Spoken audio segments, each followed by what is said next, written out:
मेरी मौत के बाद मैंने एक इंसानी शरीर उधार लिया और फिर से इस दुनिया में लौट आई। जब मेरी आंख खुली और मैंने ताबूत के ढक्कन को ध्यान से देखा तो उस पर खून से लिखा था बेचैन मौत। उसी पल मुझे समझ आ गया कि इस शरीर की असली मालकिन को जिंदा ही ताबूत में बंद कर दिया गया था और तभी मुझे एहसास हुआ कि यह लड़की कितनी भयानक और दर्दनाक मौत मरी थी। असल में इस शरीर से पहले मैं एक मशहूर तवायफ हुआ करती थी, लेकिन इस दुनिया ने मुझे इज्जत नहीं बदनामी दी। लोगों ने मुझे अपवित्र कहा, बेरहमी से मार डाला और मेरी आत्मा को एक उजाड़ टूटे हुए मंदिर में कैद कर दिया। मुझे दुष्ट आत्मा घोषित कर दिया गया और गांव वालों को लगता था कि मैं इंसानों की जान लेने वाली चुड़ैल हूँ।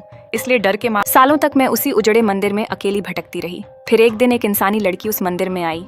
उसकी मौजूदगी ने उस सन्नाटे को तोड़ दिया जिसमें मैं कैद थी। मुझे यकीन ही नहीं हुआ कि कोई मुझे देवता की तरह देख सकता है। उसने मुझसे डरने के बजाय मेरी पूजा की, इसलिए मैंने उसे कभी नुकसान नहीं पहुंचाया और धीरे धीरे वह मेरी दोस्त बन गई। रोज मुझसे मिलने आती रही और उस उजड़े मंदिर में फिर से थोड़ी रोशनी, थोड़ी गर्माहट लौट आई। वक्त के साथ मैं उसे अपनी छोटी बहन मानने लगी, लेकिन एक दिन वह आना बंद हो गई और जब मैंने उसे आखिरी बार देखा तो उसका पूरा शरीर जख्मों से भरा था। अब वह भी एक आत्मा बन चुकी थी।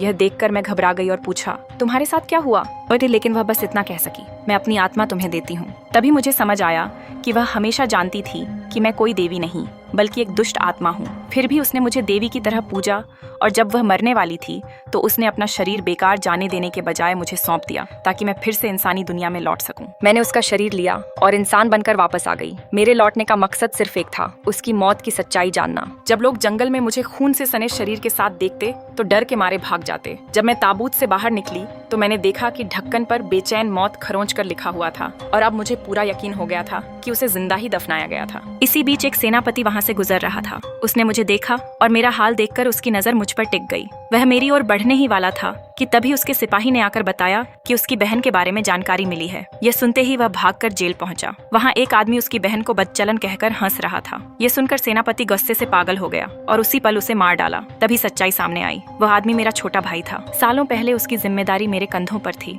और उसे पालने के लिए मुझे तवायफ बनना पड़ा, लेकिन समाज ने मुझे बदनाम किया और दर्दनाक मौत दी। फिर भी मेरा भाई यह मानता रहा कि मैं जिंदा हूँ और उसी उम्मीद में उसने उजड़े मंदिर और पहाड़ों में मुझे ढूंढवाया। जब मैं कहीं नहीं मिली तो वह खुद अकेला जंगल में मुझे ढूंढने निकल पड़ा और उसी रात उसकी मुलाकात मुझसे हो गई। मुझे देखकर वह उत्साहित हो गया और उसे लगा शायद मैं उसकी बहन हूँ, लेकिन जब मैंने मुड़कर देखा तो उसे लगा मैं कोई और हूँ और वह उदास होकर चला गया। उसे जरा भी अंदाजा नहीं था कि जिसे वह अजनबी समझकर छोड़ गया वही उसकी सगी बहन थी और बचपन में बिछड़ जाने के कारण मैं भी उसे पहचान नहीं पाई। जैसे ही वह गया कुछ गुंडों ने मुझे घेर लिया, लेकिन दूर जाते जाते मेरे भाई के दिल में मेरे लिए एक अजीब सा एहसास जाग उठा।